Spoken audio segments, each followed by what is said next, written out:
પણ બધાને ખાસ મારે કહેવાનું કે જે આપણે પાર્લેજીની ગર્લને ફાઇન્ડ આઉટ કરતા હતા એ આપને અમેરિકામાં જઈને મળી છે. હલો નમસ્કાર, જય શ્રી કૃષ્ણ. હું છું તમારો પ્રિય ખજૂર. અત્યારે હું છું લાપોર્ટ સિટીની અંદર, ઇન્ડિયાના સ્ટેટમાં આવ્યું છે અને શિકાગોથી ઓલમોસ્ટ 1 કલાકનો રસ્તો છે. પણ બધાને ખાસ મારે કહેવાનું કે જે આપણે પાર્લેજીની ગર્લને ફાઇન્ડ આઉટ કરતા હતા એ આપને અમેરિકામાં જઈને મળી છે.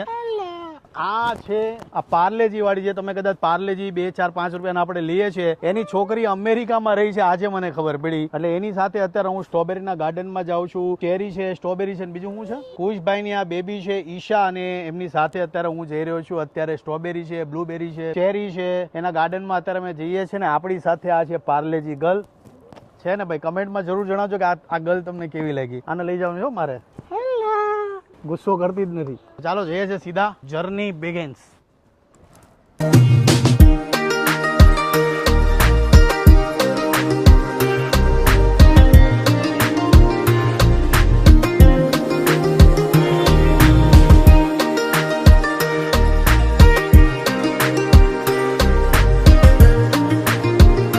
એક વાત બીજી શેર તમારી સાથે કરવી છે કે શિકાગોના રૂટ પર અમેરિકાની પોલીસે જે અમારી હેલ્પ કરી છે, અમારી ગાડીમાં એકચ્યુઅલમાં ગેસ પૂરો થઈ ગયો હતો અને અમે 911માં ફોન કર્યો અને એ લોકોએ સેટેલાઇટની મદદથી કીધું કે ભાઈ તમારું ક્યાં ગાડી ઊભી છે. અમે કીધું રાઈટ સાઈડ પર ઊભી છે. સેટેલાઇટ થ્રુ એ લોકોએ અમારી ગાડી ફાઇન્ડ આઉટ કરી અને વિધિન 5 મિનિટમાં પોલીસને મોકલીને અમારી જે મદદ કરી છે એના પરથી એમ થાય કે ભાઈ અમેરિકા ગ્રેટ કન્ટ્રી છે. બીજું કે આ બધી વસ્તુ પરથી એક શીખવા જેવી વાત એ છે કે જેટલા ગુજરાતીઓ જે અમેરિકામાં વસે છે એ અને જે લોકો વિઝિટરમાં આવે છે તમામ લોકોને કહેવાનું છે કે જ્યારે તમારી ગાડી રસ્તા પર સ્ટક થઈ જાય છે ત્યારે 2 વસ્તુનું ખાસ તમારે ધ્યાન રાખવાનું છે.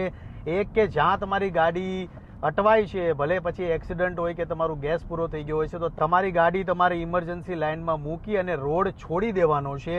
મોસ્ટલી જે ઇન્સિડન્ટ થતા હોય છે એનું મોટું કારણ એ હોય છે કે આપણી ગાડી જ્યારે બગડે ત્યારે આપણે ગાડી ત્યાં જ મૂકીએ. પણ અમેરિકાની અંદર 70-70ની સ્પીડો હોય છે, જે ઇન્ડિયામાં ઓલમોસ્ટ 130ની સ્પીડ હોય છે ઇન્ડિયામાં. એટલે ગાડી બહુ સ્પીડમાં હોય છે. એટલે ખાસ આ વસ્તુનું ધ્યાન રાખો.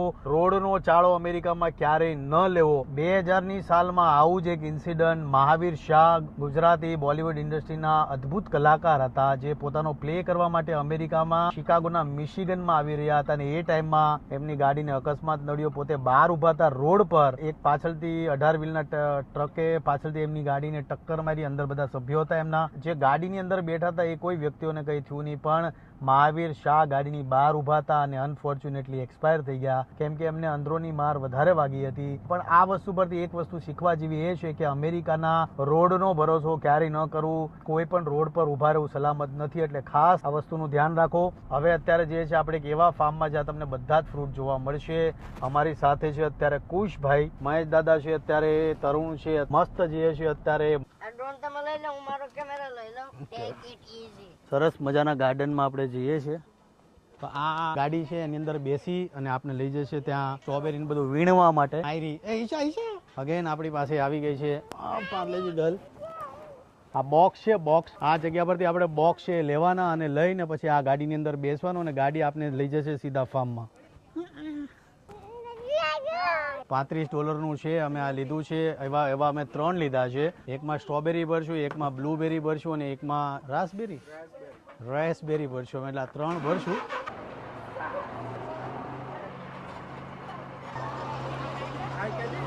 ઈચ્છા તો આ જે ગોરો છે એ આપને લઈ જાય છે ટ્રેક્ટર થ્રુ. બધા લોકોને, આ જેટલા લોકો છે બધા લોકોને ફ્રીમાં ટ્રેક્ટરમાં બેસાડે છે. પણ તમારે એની પાસેથી આ જે બોક્સ છે લેવા પડે છે. $35 છે, એક $20 છે. એવી રીતના અમે 3 લીધા છે. $35 3 બોક્સ લીધા છે. એક બોક્સ $35 એટલે કે અરાઉન્ડ 3000 રૂપિયા થાય છે. એટલે મસ્ત ખેતરમાંથી ફ્રેશ સ્ટ્રોબેરી વીણવાના છીએ આજે. અને વાતની એક વાત, ફ્રી ટાઈમમાં જ્યારે મારી પાસે કઈ કામ ન હોય ત્યારે હું, મહેશ દાદા કે ટીમના તમામ તરુણ છે બધા જ ફ્રી ટાઈમમાં અમે ખેતી કરવાનું વધારે પસંદ કરીએ છીએ. એટલે અત્યારે જે જગ્યા પર જઈએ છીએ અમારી પસંદીદા જગ્યા છે. શરૂઆતમાં આ લોકો એમ કહેતા હતા કે આપણે નાનું બોક્સ લઈએ. હવે ખબર પડી કે તડકો બરાબર છે, પાછી વીણવી પડશે જાતે જઈને તડકામાં, એટલે ભરવામાં વાર તો લાગે. આવા ઝાડ હોય છે અમેરિકાની અંદર સ્ટ્રોબેરીના. આ જુઓ તમે, બધી આપણે વીણવાનું ચાલુ કરીએ. લેટ્સ ગો, આપણે વીણવાનું ચાલુ કરીએ. સ્ટ્રોબેરી ઇન્ડિયા લઈ જવાય નહીં. આ ગાર્ડનો હોય છે મોટા સ્ટ્રોબેરી, ફ્રેશ એકદમ. હવે આખું ભરતા ભરતા તો બહુ વાર લાગી જાય. ના પણ ખરેખર આપને અહેસાસ થવો જોઈએ કે આપણા જે ખેડૂતોમાં જે લોકો દાડીએ જાય કે જે મજૂરીએ જાય એ બિચારા લોકોને કેટલી મહેનત થતી હશે. ભાઈ ટેસ્ટી છે, આ ટ્રાય કરીએ આપણે. હું કહો મસ્ત મારી જેમ કાચી કાચી વીણી લેવા તમે. હું ગોતું છું પણ મને મળતી જ નથી. ધીસ ઇઝ રેડ ફ્રેશ તોડીને ખાઈ શકો તમે.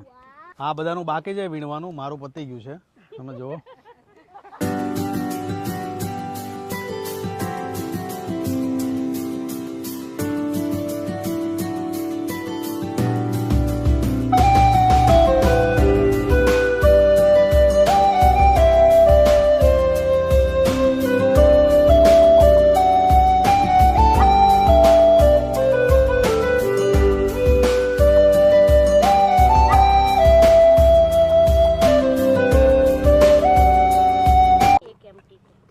ભાઈ 2 બોક્સ અમારા ભરાઈ ગયા છે. જેને ખાવી હોય આવી જાવ, બધા મહેનત કરી બધા આજે. ઇન શોર્ટ ભાઈ અમારી સ્ટ્રોબેરી વીણાઈ ગઈ છે.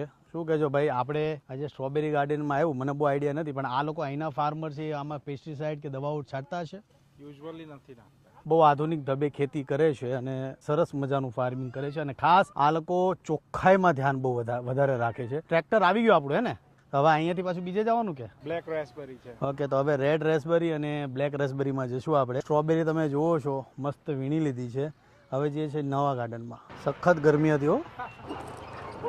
હવે જે છે ભાઈ નેક્સ્ટ ગાર્ડન. ક્યાં છે આપણે હવે? બ્લેક રેસબેરી. બ્લેક રેસબેરી. હા, આવા ખેતર હોય ભાઈ અમેરિકાની અંદર. હાલો દાદા, આપણે ત્રણેય જઈએ. હાલો. બ્લેક રાસબેરી, આ ઓલી બિયાવાળી લાગે હે ને? હા, એ રાસબેરી છે જે મને નથી ભાવતી પર્સનલી, કેમ કે આમાં બિયા એટલા બધા હોય છે ને. અમેરિકાની ચેરી, યુ કેન સી, ટમેટા જેવા લાગે પણ ચેરી છે. ક્યાં છે? કાટી છે. એક કોઈ જે વ્યક્તિ છે જેને એમ થઈ ગયું કે ભાઈ જેને જે કરવું એ કરો, હું અહીંયા બેસી જાઉં. આ તમે જુઓ. બેટા થાકી ગઈ? થાકી ગઈ? હા, ચેરી હારી. આ પેલી બ્લેક રેસબેરીમાં તો બિયા ને એવું બધું ને એટલે નો ભાવે. એટલે આ રેડ ને બ્લેક બે મિક્સ લાગે કે ભાઈ આ રેડ માંથી બ્લેક થાય. મહેશ દાદા તો સીધા જ છટકી ગયા ખેતરની બહાર. એક તો કાંટા વાગ્યા ને ભાવતી નથી, એટલે પછી બહુ મહેનત ન કરી. મેં કીધું છટકી જવા મજા છે. લો, ચેરી ખાવાની મજા આવી ગઈ. સુપર ફ્રૂટ છે આ અમેરિકાનું ચેરી. આવી ગયું ટ્રેક્ટર. જો અમેરિકામાં ભૂરા લોકો કેવું ટ્રેક્ટર ફેરવે જોવો તમે. You want to go back? Back, okay. તો બધાને ઘરે ઉતારીએ. ઘરે ઉતારીને ફરી પાછા આવશું આપણે. પણ ઘણા ટાઈમથી એવી ઈચ્છા હતી કે અમેરિકામાં આવશું તો આવું સ્ટ્રોબેરીના ગાર્ડનો છે એમાં જઈને જાતે તોડીએ. આજે એ ઈચ્છા પણ પૂરી થઈ ગઈ. આવી ગઈ છે અમારી સ્ટ્રોબેરી. આ અમારી બ્લેક રેસબેરી અમે ઓછી તોડી છે કેમ કે અમને બધાને થોડી ઓછી ભાવે છે. અને આ સ્ટ્રોબેરીના 2 ભર્યા. હવે બધા થાકીને આવી જાઓ. આનું છોકરું જે ફ્રૂટમાં રમી લીધું આજે બરાબર. Thank you so much. સ્ટ્રોબેરીના ગાર્ડનમાં આપણે આવી ગયા, પહોંચી ગયા, જોઈ લીધું, બહુ મજા આવી. ટોપી હમણાં જેણ મને આપી અને ટોપી આપી દઉં. આ ટોપી કોણે આપી હતી મને? Thank you. ના રાખો, વાંધો નહીં, બહુ કામ લાગી ટોપી. તમે સ્ટ્રોબેરી ગાર્ડનમાંથી આવી જશો એટલે તમને એક સરસ મજાનું આ જોવા મળશે, જ્યાં તમે ફ્રેશ ટોમેટોથી માંડીને બધી વસ્તુ લઈ શકો છો. જેને વીણવું એ વીણે છે અને જેને અહીંયા તૈયાર લેવું એ તૈયાર લઈ શકે છે આ જગ્યા પર. શું થાય? મકાઈ and soybean.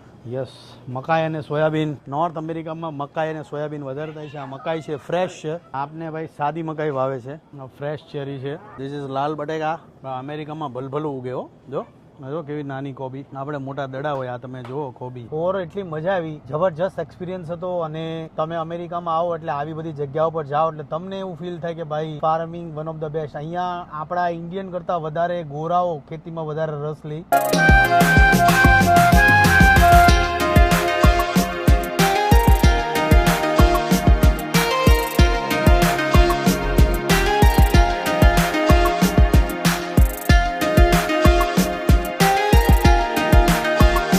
After strawberry garden આપણે આવ્યા છીએ આજે બોટિંગ કરવા માટે, કેમ કે મહેશ દાદા અને તરુણની બહુ ઈચ્છા હતી બોટિંગ કરવાની, એટલે આવ્યા છીએ આપણે. કુશભાઈ છે બોટિંગ કરવાના છે, થોડી ઘણી અમે ચલાવશું. આ છે બોટ અને આજે કુશભાઈ ડ્રાઈવ કરશે ને તમને બતાવું કે ભાઈ બોટનો નજારો કેવો છે. અહીંયાના મોસ્ટલી જે ગોરા લોકો છે એ બોટિંગના બહુ શોખીન હોય છે અને આજે આપણે બોટિંગ કરશું. લાઈફ જેકેટ પહેરવા બહુ જરૂરી છે, પણ આ બોટમાં એવું કંઈ રિસ્ક નથી એટલે આપણે લાઈફ જેકેટ નથી પહેરતા.